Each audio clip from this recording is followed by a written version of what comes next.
నేను ఇది ఈరోజు నా గురించి ఇన్ని ఆరోపణలు వేస్తున్నారంటే అది నేనేం చెప్పలేను. ఓన్లీ మీకు ఆధారాలు మాత్రమే చూపించగలుగుతాను.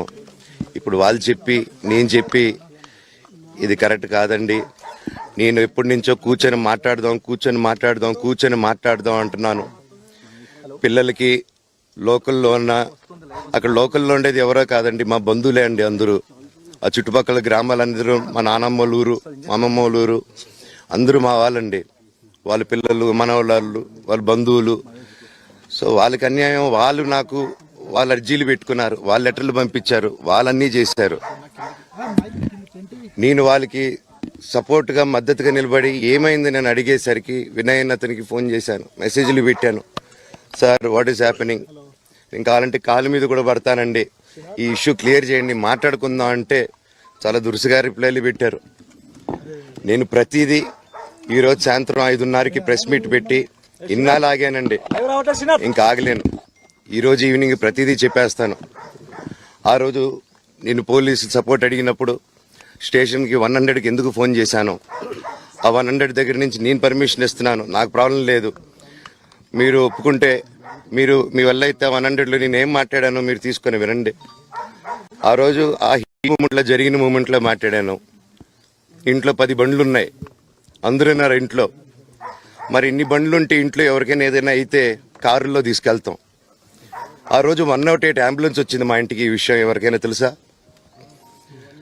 పోలీసులు కూడా తెలుసు, అది ఎస్ఐ గారికి తెలుసు. అది బయటికి రాదు, కానీ రికార్డులో ఉంటుంది కదండి, అది కనుక్కోండి సార్ 108 ఎందుకు వచ్చిందని. అండ్ నిన్ను ప్రతిదీ నేను కొడుతున్నాను, ఇది చేస్తున్నాను అన్నారు కదా సార్, సీసీటీవీ కెమెరాలు తెప్పిండి సార్. నేను కిరణ్ని, విజయ్ని ఇమ్మీడియట్గా తీసుకొని యాక్షన్ తీసుకోండి, వాళ్ళే దొంగతనం చేశారని చెప్పాను. ఆ కిరణ్ నిన్న మా ఇంట్లో మొన్న చెప్తే నేను చూసుకుంటా అన్నారు. నిన్న మా ఇంట్లోనే తిరిగాడు. మా ఇంట్లోనే తిరిగి మా నానీస్ని బెదిరించి ఒక అమ్మాయి పారిపోయేలాగా చేశారు. నిన్న నా కూతురు బట్టలు ప్యాక్ చేసేదానికి ఇట్లా ప్రయత్నించాడు అతను. అప్పుడు నేను కంగారుగా అప్పుడు డీజీ ఆఫీసులకి వెళ్ళి, భయం వేస్తుందండి పిల్లల జోలికి వెళ్తే, ఎవరికి ఇది. నేను అందుకే నాకు మా నాన్న దేవుడండి. ఈ రోజైతే ఏదైతే చూస్తున్నారో మా నాన్నని, ఇది మా నాన్న కాదండి. నేను అబద్ధాలు ఆడేవాడిని కాదు. నా గురించి మీరు ఎవరినైనా ఎంక్వైరీ చేసుకోండి, నా ఫ్రెండ్స్ని అడగండి. నాకు చిన్నప్పటి నుంచి ఉన్న స్నేహితులు ఒక్కొక్కరు వేరే వృత్తిలో ఉన్నారు, వాళ్ళు సొంతంగా కాళ్ళ మీద కష్టపడిన వాళ్ళే అండి. అండ్ నేను కూడా నా సొంతంగానే వచ్చాను, కానీ ఏ రోజు ఇది చేయండి అది చేయండి అని అడిగింది లేదు. అండ్ ప్రతిదీ నేను సాయంత్రం వచ్చి మీకు ఎక్స్ప్లెయిన్ చేస్తాను. దయచేసి కోఆపరేట్ చేయండి. థ్యాంక్ యూ మీరు అందరూ ఉన్నందుకు. విజయ్ అన్న వ్యక్తి నిన్న అంత చెప్పిన తర్వాత కూడా మా ఇంట్లోనే నన్ను కొట్టేటప్పుడు అతని కారు ఉంది, వెనకాల నుంచి అలాగే వెళ్ళిపోయారు అందరు ఉండంగానే. మీరు అతని కారు నంబరు, అతని సిగ్నల్ని దయచేసి ట్రాక్ చేయండి. అన్ని కంప్లైంట్లు పెట్టిన తర్వాత కూడా మా ఇంట్లో ఎందుకున్నాడు ఆ దొంగ, మీరు దయచేసి ఇది ఇమీడియట్ గా చేసుకోండి. నేను సాయంత్రం లోపల ఒకసారి మీరు అన్నారు ఇందాక మా నాన్న దేవుడు అని చెప్పి, చెప్తాను సార్. మా నాన్న మీ షోల్డర్ మీద గన్ను పెట్టి కాలుస్తున్నారండి, క్లియర్ గా కాలుస్తున్నారు. ఆయన నేను పనులు చేసుకుంటూ అన్ని రకరకాలుగా ఉన్నప్పుడు ఆయన బ్రెయిన్ వాష్ చేసుకొని నా వ్యక్తిగత జీవితంలో బయట పెట్టి నన్ను, నా వ్యక్తిగత జీవితం తప్ప అది కూడా నేనేం తప్పు చేయలేదండి. నేను ప్రేమించిన అమ్మాయిని పెళ్లి చేసుకున్నాను, ఆ అమ్మాయి కోసం పోరాడాను. దాంట్లో తప్పేంటంటే నాకు అర్థం కావట్లేదు.